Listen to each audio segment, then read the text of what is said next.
surprise announcement of that probe into Huma Abedin's emails. Clinton says, quote, there's no case here, while the FBI director is digging in on his decision. And what a difference a day makes. Yesterday was all about the emails. Now, Donald Trump's campaign's got problems, new problems.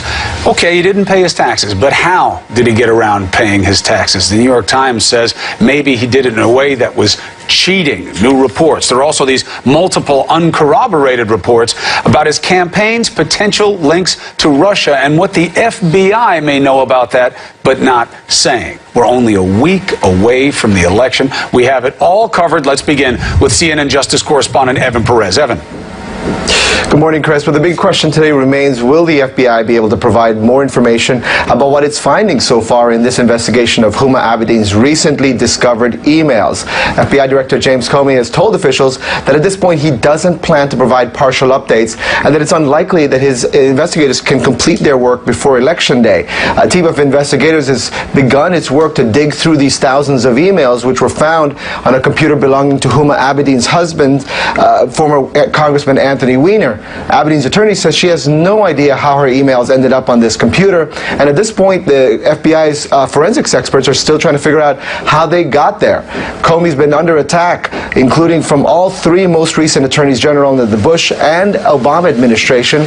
All three are finding fault with Comey's handling of the Clinton investigation, and particularly for commenting on the latest Abedin email discovery just days before an election. Comey's current boss, however, Attorney General Loretta Lynch, for the first time met briefly with him yesterday on the sidelines of a national security meeting. Lynch, as you remember, was opposed to Comey sending his letter to Congress last Friday, but we're told that the conversation yesterday was a friendly chat between two officials who are under a great deal of scrutiny over this Clinton investigation. Chris? All right, Evan, thank you very much. The Clinton campaign is going directly at the FBI's chief, and they say this is a blatant double standard. He'll talk about the emails when he doesn't have the underlying proof, but he won't talk about any investigations about Donald Trump. For that, we have Phil Mattingly live in Chappaqua, New York. Of course, that's where Hillary Clinton lives. What do you have? Well, Chris, you nailed it. It is an escalation right now. It started with shock. The Clinton campaign obviously had no idea this was coming when that letter was sent to Capitol Hill on Friday. But slowly, over the course of the last 3 or 4 days, you've seen an escalation of attacks, a clear effort by the Clinton campaign to undercut what that letter means. It's not an effort we're going to see slow down anytime soon. There is no case here. Hillary Clinton and her campaign firing back at FBI Director James Comey, slamming his decision to notify Congress of a new investigation into thousands of emails found on a computer belonging to the estranged husband of a top Clinton aide, Huma Abedin.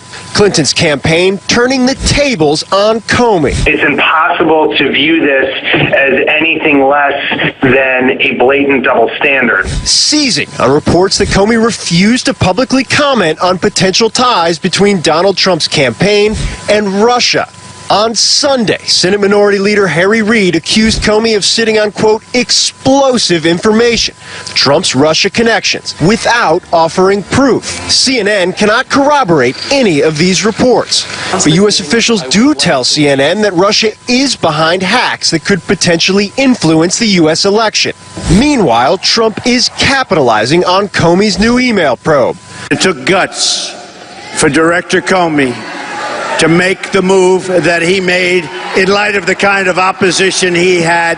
Comey has only said the emails found on disgraced Congressman Anthony Weiner's computer, quote, appear to be pertinent to the now closed Clinton private server investigation. We can be sure that what is in those emails is absolutely devastating, and I think we're going to find out, by the way, for the first time. Thank you, Uma. Thank you, Anthony Weiner. Abedin's attorneys responding, saying in a statement, quote, from the beginning, Ms. Abedin has complied fully and voluntarily with State Department and law enforcement requests, and reiterating Abedin only learned of the emails on Weiner's computer on Friday from the press. Clinton continuing to apologize for her private email server, but issuing a challenge to investigators. I'm not making excuses. I've said it was a mistake and I regret it. By all means, they should look at them. And I am sure they will reach the same conclusion they did when they looked at my emails for the last year. All of this as the New York Times obtains documents that they say show Trump potentially escaped tens of millions of dollars in federal personal income taxes in the 1990s by using a tax avoidance maneuver later outlawed by Congress. Trump's campaign responding to the report in a statement saying, quote, "Any tax experts that you have consulted are engaged in pure speculation. There is no news here." So, Allison, obviously the big question 7 days out, what is the state of play of this race after this crazy last 4 or 5 days? Well, to get a sense of things, look at where the candidates and their surrogates are. Donald Trump today in Pennsylvania for a very big speech with his running mate Mike Pence on Obamacare. Then going to Wisconsin. Hillary Clinton, she's in battleground Florida. President Obama, Ohio. Vice President Biden, North Carolina. What does all that mean? Donald Trump's going to blue states, states with a clear Democratic advantage, basically saying he has to flip these states, almost pull off an upset if he wants to win. Hillary Clinton and her surrogates in battlegrounds where if she just wins one of those three, she likely locks up the White House. So that, at least as of now, that's your state of play, Allison. Okay, Phil, thanks so much for updating us on that. We want to bring in now South Carolina Republican Congressman Trey Gowdy. He was chairman of the House Select Committee on Benghazi, which first discovered that Clinton used a private email server. Good morning, Congressman. Good morning. How are you? Doing well. Congressman, explain why you are comfortable with Director Comey releasing word to Congress that there is this new wrinkle in the investigation involving Huma Abedin's emails before knowing if there's any there. Well, I think there are two reasons. Number one, Allison, let's just concede being a police officer and a prosecutor is a lonely and tough job, and unusual facts make for some pretty tough conclusions. But he did tell Congress in July that the investigation had been completed, and he had determined that she didn't have specific intent to commit a crime. So I think he felt the need to supplement the record. Remember, John Koskinen is being investigated for potential impeachment for failing to supplement the record and update Congress. So I think, number one, you take him at his word that he wanted to supplement the record. But number two, let's assume arguendo that Secretary Clinton today were to say to a rally, all of this is in the rearview mirror. I've been investigated. All of my aides have been investigated. There's nothing here. Well, if Comey knows that there is potentially new information that may impact the investigation, then what she's saying is not true. So under the general theory that the public should be given the information, right, and then they can sort it out, my guess is he wanted us to know that there was new, potentially relevant information. Right, before knowing if it is relevant. I mean, you've heard lots of legal experts say that it just breaks with protocol, him coming forward before knowing if there's relevant information. Yeah, I wish I had a nickel for every time I asked the media not to report the facts of one of my murder trials on the morning of jury selection, and they did it anyway under a theory that the public has a right to know. I wish the president had not prejudged the investigation when he did so. I wish Loretta Lynch had not met with Bill Clinton on the tarmac. So I wish a lot of things had not happened in this case. Again, this is an unusual fact pattern which leads to unusual conclusions. Okay, so in terms of the public's right to know, do you share that same measure about whether or not the FBI should talk about any investigation they have into Donald Trump's campaign's ties to Russia? Well, as a general rule, the Bureau does not confirm or deny the existence of an investigation, although that rule lately has been honored more in its breach. So if you want the Bureau to update the public about an investigation into Mr. Trump, then they're also going to need to update the public about the Clinton Foundation investigation, if one exists. Remember, there's a referral on Secretary Clinton's perjury. There's an allegation that she committed perjury. Yeah. There was a referral letter sent by Chairman Goodlatte and Chaffetz. admits they have not updated Congress on that. I don't view his letter as an update on the facts of the investigation. I view it as a notice document. I want you to know my previous testimony has changed. The matter is still open. That's how I viewed the letter.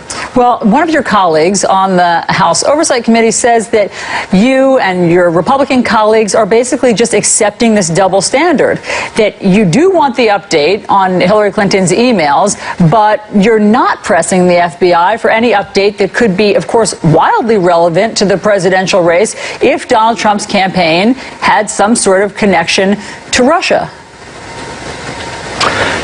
Well, I'm sure my colleague on oversight was not referring to me, because maybe I'm a universe of one. I don't want an update on the status of the email investigation. I'm not entitled to an update on the status of the email investigation. I used to work for the Department of Justice. They should not be discussing the facts of an investigation until the investigation is over.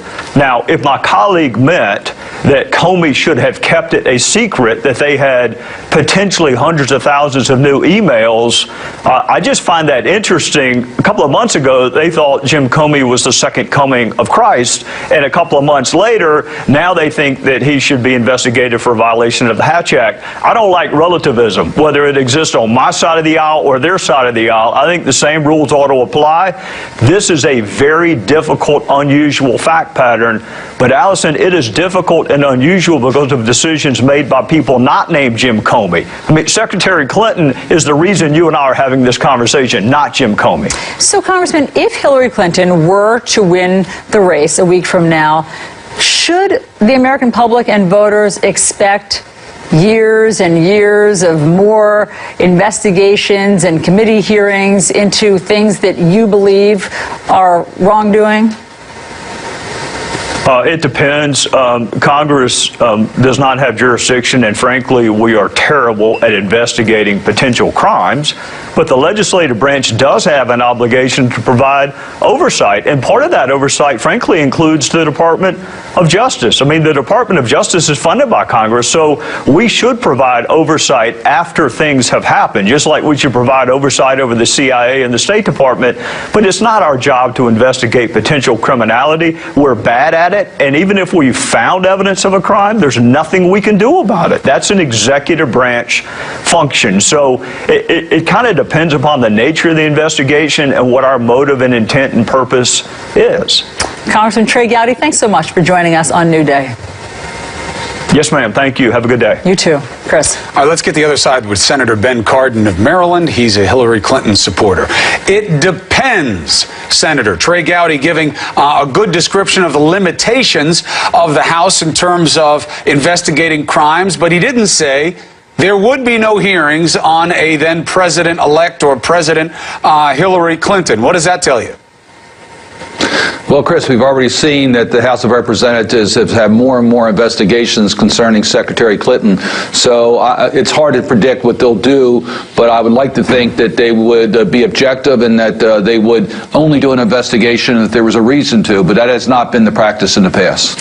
So let's go from what could happen in the future to what's going on right now. Gowdy and other Republicans are making a very obvious case about what Jim Comey just did. He owed it to Congress. He said he would tell them if anything changed, and that's why he wrote the letter. They just took it as a status change, nothing more. Obviously, Donald Trump takes it as a hell of a lot more than that, but they're distinguishing themselves from him. What do you say? Well, here's the situation. Information was discovered. The FBI does not know whether it's relevant to Secretary Clinton or not. They haven't reviewed the emails.